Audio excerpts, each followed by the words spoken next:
Hi, I'm Amy Bodkin, Special Needs Consultant at A Charlotte Mason Plenary.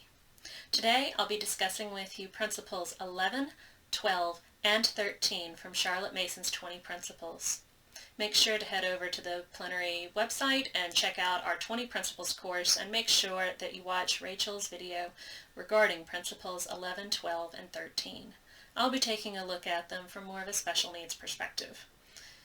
I like to break the principles up when thinking about them into three basic categories. Principles 1 through 8 are the physical body, how we treat our children physically.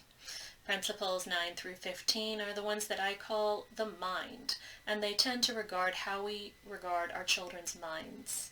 And then principles 16 through 20 tend to be the principles that talk about how we regard our children's spirits. So, without further ado, let's go ahead and start principles number 11 through 13. Number 11.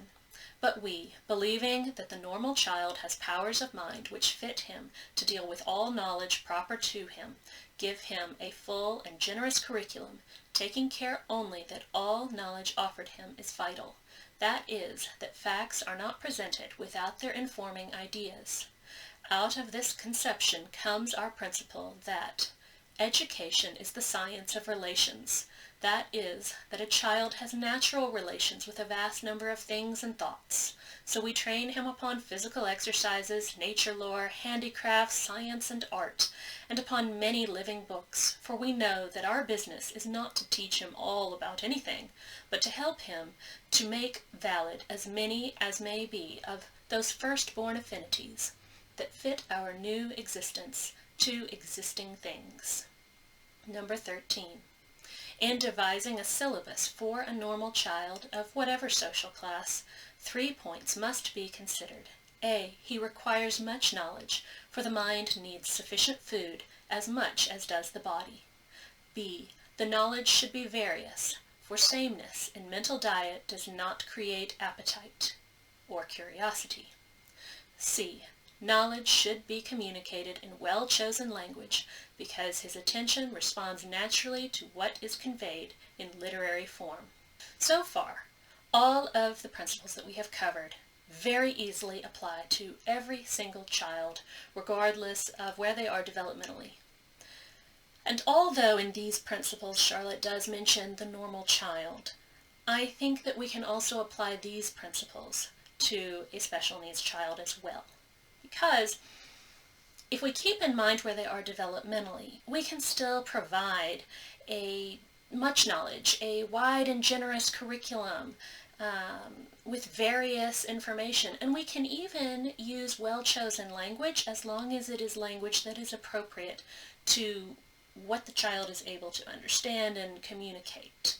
So I think the emphasis here is not so much on whether or not you can provide a Charlotte Mason education to a special needs child.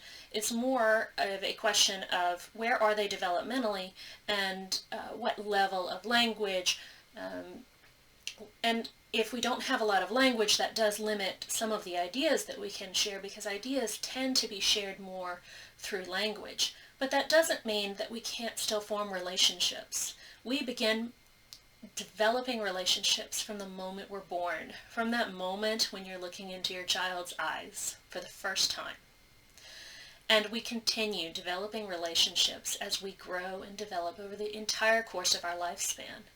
In the beginning, it's developing relationships with our parents, but then that expands to include siblings or extended family, friends, the world around us, nature, animals, plants, and eventually we get into stories and history. Fine arts are always something that we're able to form relationships with. Music, art. And so in a lot of ways, this education, regardless of development, is about helping your child build relationships with a variety of things, because you never know what combination of experiences, ideas, relationships will lead to what other relationships they will build with other subjects and things, what things they will end up loving and will capture their hearts, that will lead to the next interest area that leads to even more growth.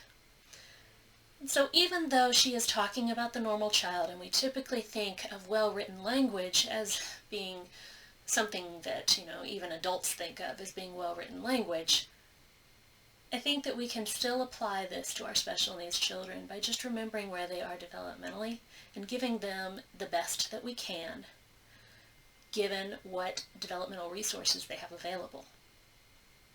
Don't forget to join me for the next video on our 20 Principles study, and click the bell and subscribe to the Plenary YouTube channel so that you get notified about each new video. Thanks for joining me today.